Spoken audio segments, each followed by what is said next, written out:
नमस्कार।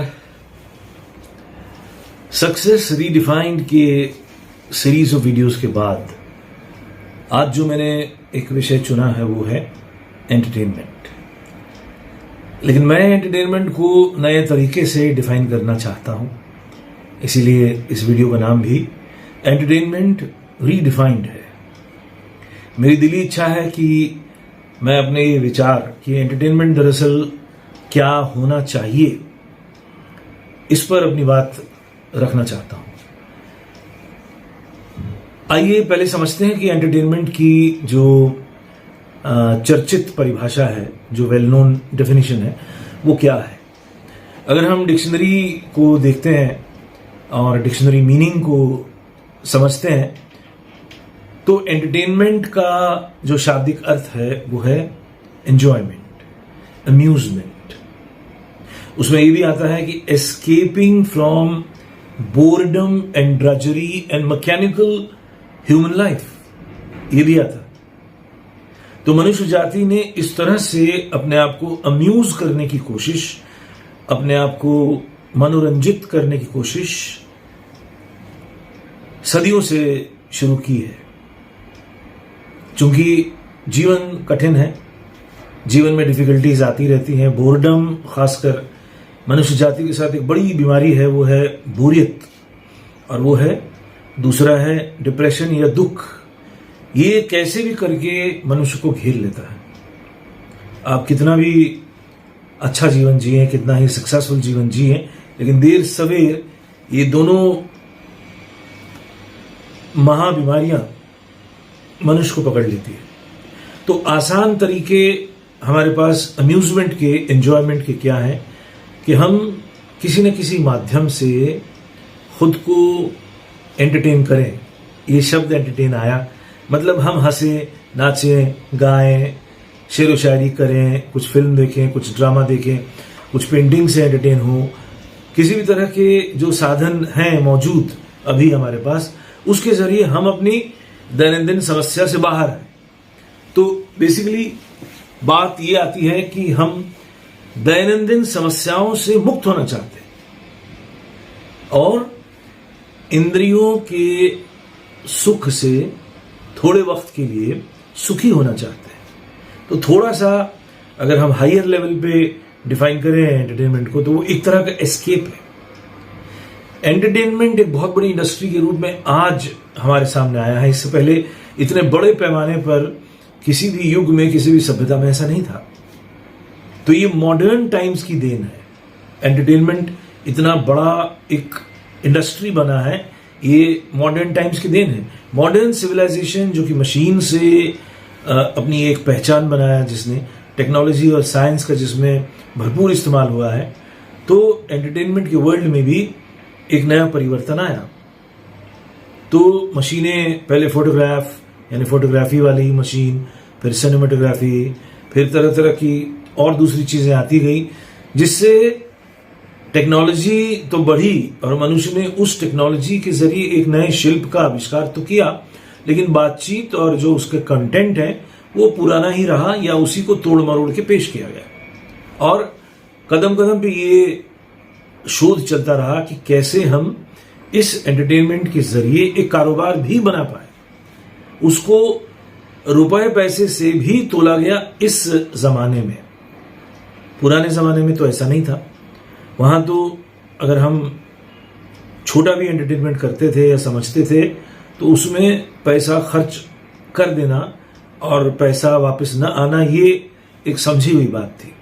राजा के आश्रय से, राजा की कृपा से ही बहुत सारे इवेंट, बहुत सारी एक्टिविटीज, बहुत सारे फेस्टिवल्स, बहुत सारे सॉन्ग, डांस, ड्रामा के कार्यक्रम आयोजित होते थे।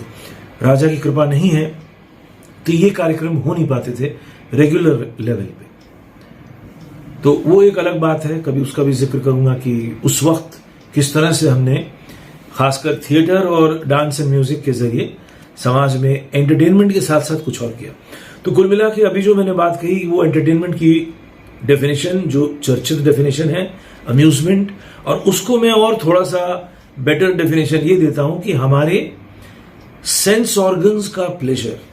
अब यहां से मेरी बात शुरू होती है। इंद्रिय सुख का ही सुख है एंटरटेनमेंट। इंद्रिय सुख क्या है?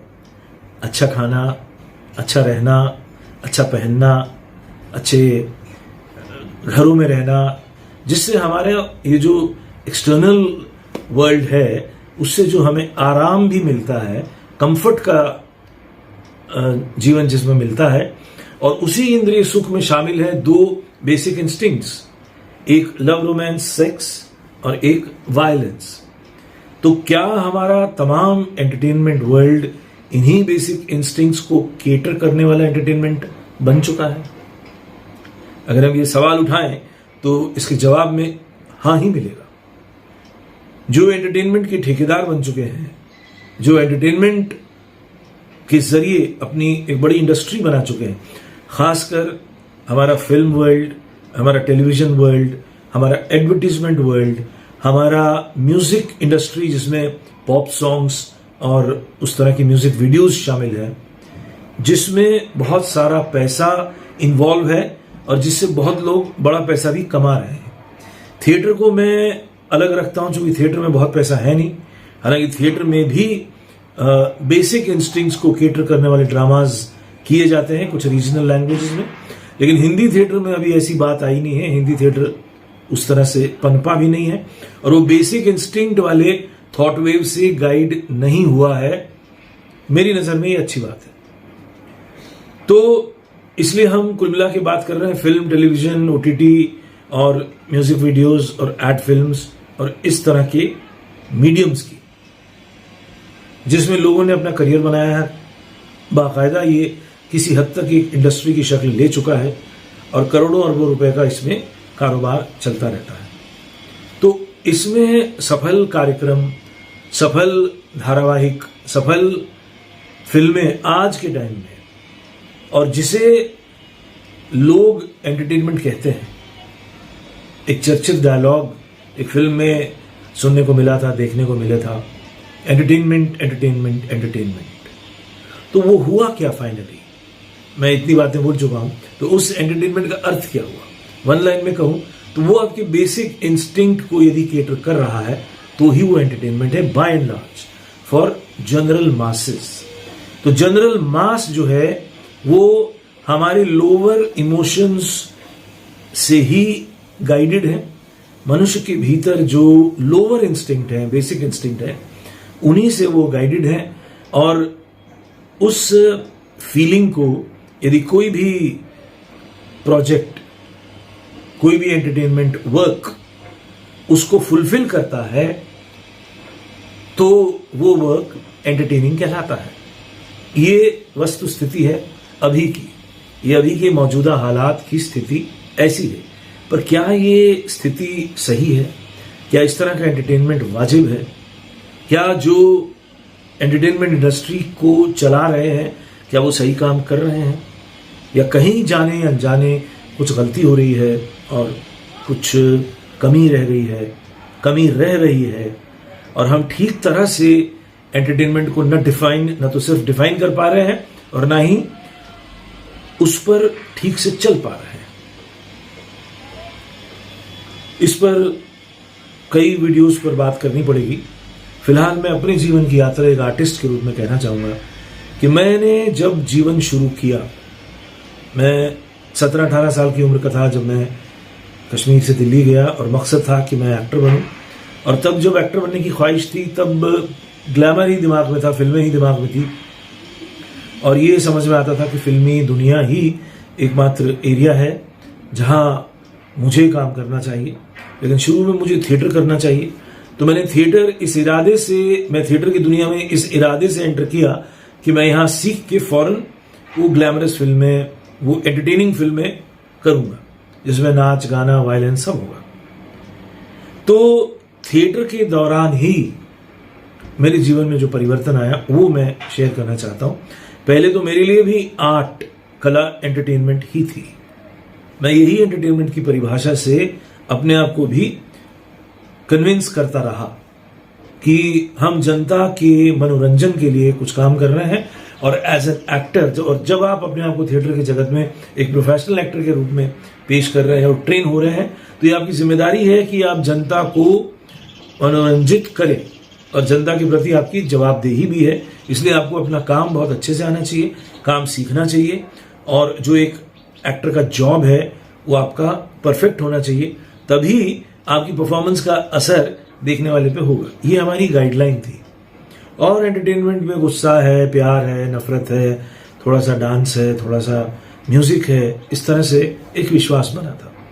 मगर जैसे ही थिएटर की दुनिया में प्रवेश किया और धीरे धीरे थिएटर का अध्ययन चलता रहा और थिएटर का इतिहास जाना, Sanskrit drama, Greek drama, Shakespearean drama, फिर मॉडर्न ड्रामाज, फिर नुक्कड़ नाटक भी, तो थिएटर के जरिए कितना कुछ काम हुआ है और थिएटर ने कितना एजुकेट भी किया है, ये बात समझ में आने लगी। और आर्ट की कितनी अलग अलग प्रकार की मूवमेंट्स रही हैं ऑल ओवर द वर्ल्ड, तो ये भी सीखा, देखा और चिंतन करने को मौका मिला। तो पहले जो आर्ट फॉर एंटरटेनमेंट था वो बदला आर्ट फॉर आर्ट सेक, कला के लिए। कला के जरिए आप बेहतरीन कला को प्रदर्शित करें। उस कला की जो शिल्प है, जिस भी कला से आप अपनी बात कहने जा रहे हैं, उसका जो क्राफ्ट है, उसका जो शिल्प है, उसको आप बहुत ईमानदारी से करें, ईमानदारी से दिखाएं और उसमें एस्थेटिक वैल्यू भी होना चाहिए, सौंदर्य बोध भी होना चाहिए। तो ये बातें धीरे धीरे समझ में आने लगे और वक्त गुजरा और मेरी वैयक्तिक जीवन में एक प्रोफेशनल एक्टर बना। दिल्ली से बम्बई आया, बम्बई में टेलीविजन और फिर धीरे धीरे फिल्मों की दुनिया में एक एक्टर के रूप में काम करता रहा। एक्टर के पास तो बहुत ज्यादा चुनाव नहीं होता है कि वो किस तरह के सब्जेक्ट को चुने।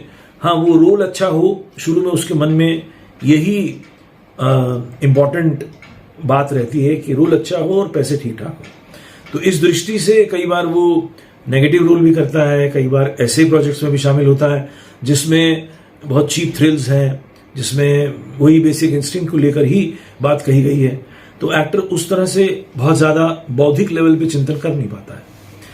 तो मैंने भी बहुत सारे टीवी शोज किए, बहुत सारे फिल्में की, लेकिन इसी दौरान मेरा एक स्पिरिचुअल ट्रैक जीवन में शुरू हुआ, जहां मैंने योग और धर्म की एक बहुत ही सिंसियर ट्रेनिंग हासिल की।